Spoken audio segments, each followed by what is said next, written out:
So apparently the contractors that we bought this house from are also comedians and thought it would be funny to paint the house numbers the same color as the house.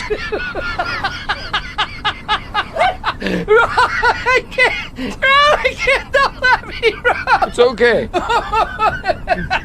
This honestly didn't really bother me at first until one night we decided to order cheeseburgers and our food was returned to the restaurant due to the fact that the driver could not find the house associated with the address. Oh, hell no.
Black Hat, baby.